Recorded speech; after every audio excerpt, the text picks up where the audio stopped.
Jerry Jones has a history of going into the college ranks. It's the only way he's won Super Bowls. I think he knows he's going to hire Lincoln Riley. He's certainly not going to let anybody else in the NFC have Lincoln Riley. Jerry once said on the air, the biggest mistakes I've made has gone conservative. When I go for it, I never feel like... All right, but this is just from Jerry's point of view. Well, Jason Garrett, if they don't make the playoffs, he's out. He's gonna offer Lincoln Riley $15 million a year. And he might. Yeah. I mean, you never know. And Lincoln will have a choice to make. I think that there is a case to be made of why you would stay in college, even with all the things. And listen, you're not wrong, okay? The recruiting calendar is much more tedious on the head coach now. And because of that calendar, it's actually a lot harder to take care of your current players, which make them disgruntled, which leads to the transfer portal. So they actually are one and the same, right? Yeah. They're all tied together. So yes, that's correct. However, some guys are just better in college than they are in the NFL. And I would suggest that the exception to the rule is what Jerry has done with college coaches. And I don't really count Barry Switzer because he came into a team that was likely going to win the Super Bowl anyways. Pete Carroll. But Pete and Jimmy. And Jim Harbaugh and Tom Coughlin. They were better NFL coaches. Jim didn't win a Super Bowl. Well, but he got to one. That's pretty darn good. He's better at San Francisco. He has been at Michigan. I don't know about that. I mean, he's improved by like 4 games a year in terms of a winning margin over the 6 or 7 previous seasons to when he was there. I would just say this, that there are a lot more guys that you're not mentioning. Lou Holtz was the Jets head coach in the 70s. That didn't work out. Butch Davis didn't work out. Nick Saban didn't work out. Steve Spurrier didn't work out. Chip Kelly didn't work out. Mike Riley didn't work out. Dennis Erickson didn't work out. I mean, you bring up a couple. Pete had an NFL background before he went to Seattle. All right, he was more of an NFL coach at USC than he was a college coach now in Seattle. I think you would agree with that, right? That's a fair point, yeah. Okay, so Jimmy Johnson is really the only one.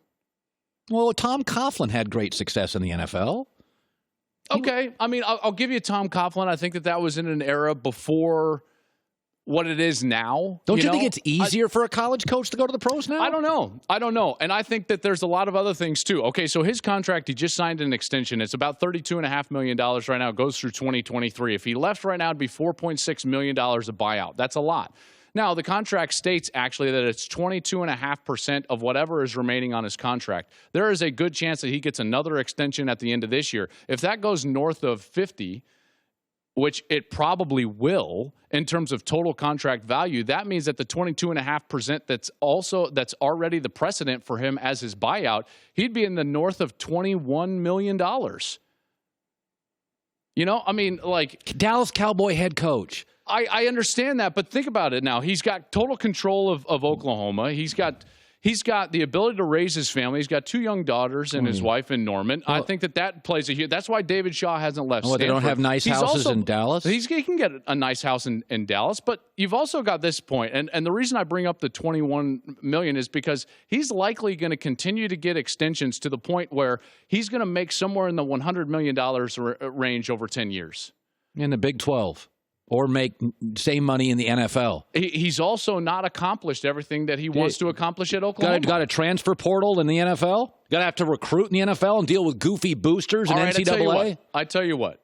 You go beat Chip Kelly, and it doesn't work out, which the percentages suggest, Lincoln, and I'm going to talk to you and get this bonehead out of here. I'm going to talk to you right now. Lincoln, let's say it doesn't work out. Okay, you go and you roll the dice and it doesn't work out. What job are you going to go back and get? At $100 million, who cares?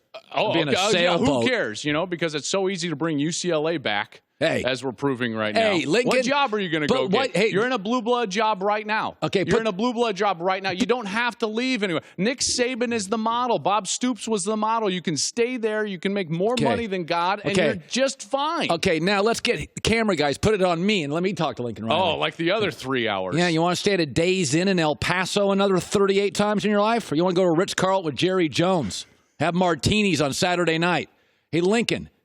What sounds better, Lincoln Riley? Hey, swing the camera over here. No, okay, now you're camera's in the draft broken. room. Now you're in the draft room, and now all of a sudden you're like, hey, I really like this player. Now you got to deal with Steven and Jerry and all these yahoos are saying, no, we don't want that guy. Okay, and you're like, what? Put the camera over here. I lost all my autonomy. Okay. Now I'm no longer in control of my own program. And Good luck with that. All right, camera over here.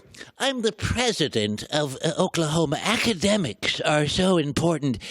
This player, we're not going to let him in because my Swing it back. Swing it back. I'm the president of Oklahoma now, and guess what I just gave you? Another $32.5 million in extension. By the way, you've got 35 hours of private plane usage. You can play at any one of our 3 golf clubs whenever you want. So I'll take care of you, Lincoln. And guess what I'm not going to do? I'm not going to ask you to draft a player that you don't want to draft. Yeah, whatever. Hey, thanks for watching. If you enjoy that clip, make sure you click subscribe somewhere down here. From game highlights to exclusive interviews and rankings, we've got everything you need as a college football fan right here, College Football on Fox.